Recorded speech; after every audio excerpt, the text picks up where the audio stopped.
जो महंगाई का सवाल है, लगातार महंगाई बढ़ती जा रही है और सरकार इस बात को कहती है कि पेट्रोल डीजल पे उसका नियंत्रण नहीं है, लेकिन सरकार की गलत नीतियों की वजह से डीजल पेट्रोल लगातार महंगा हो रहा है। और अगर आप आकलन करेंगे डीजल पेट्रोल की जो कंपनियां हैं, आखिरकार वो मुनाफा क्यों कमा रही हैं, और इतने बड़े पैमाने पे जो मुनाफा कमाया जा रहा है, आखिरकार ये मुनाफा जा कहां रहा है।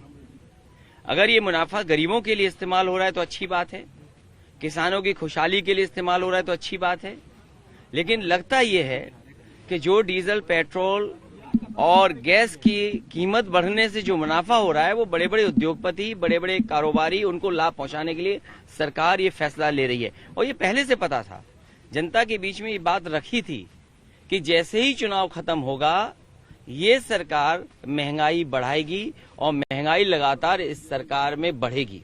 सर, शपथ ग्रहण को लेकर आपने एक बात कही कि आप नहीं जाएंगे, अभी जबकि मेगा इवेंट बनने जा रहा है, कुछ प्रधानमंत्री आ रहे हैं, तमाम राज्यों के मुख्यमंत्री आ रहे हैं, पूर्व मुख्यमंत्री उत्तर प्रदेश, कोई आमंत्रण आया सर अब तक? समाजवादी पार्टी को जनता ने जो जनादेश दिया है वो संघर्ष का जनादेश दिया है। समाजवादी पार्टी को जनता का संघर्ष का जनादेश मिला है। और जहां तक सवाल आयोजन का है, खुशी जरूरी है, खुशी मनाएं भी, लेकिन ये कंटिन्यूटी की सरकार है, ये सरकार लगातार चल रही है।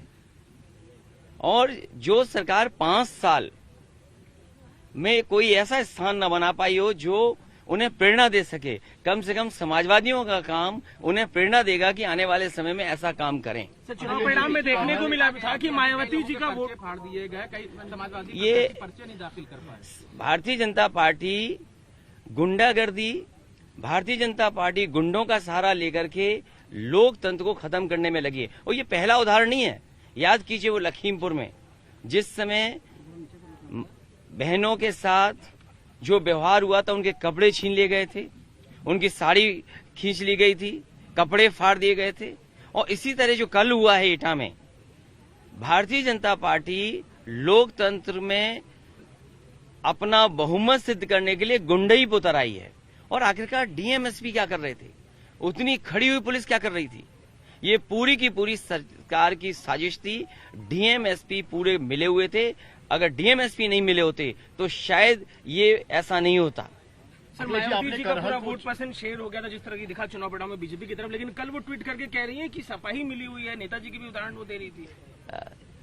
समाजवादी पार्टी डॉक्टर राम मनोहर लोहिया के सिद्धांत पर आगे बढ़ने जा रही है।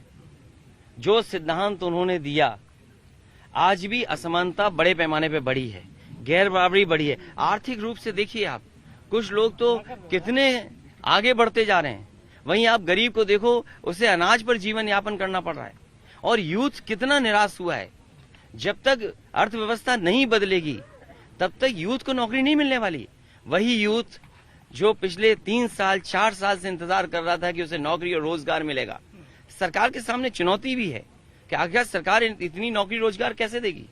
और मुझे नहीं लगता ये सरकार यूथ के भविष्य को बेहतर कर पाएगी।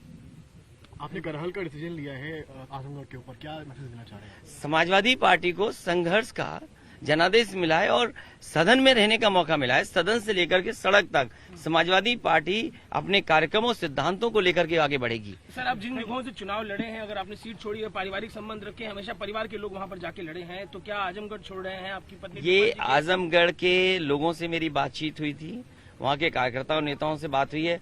जो आजमगढ़ के नेता कार्यकर्ता तय करेंगे वही फैसला समाजवादी पार्टी लेगी।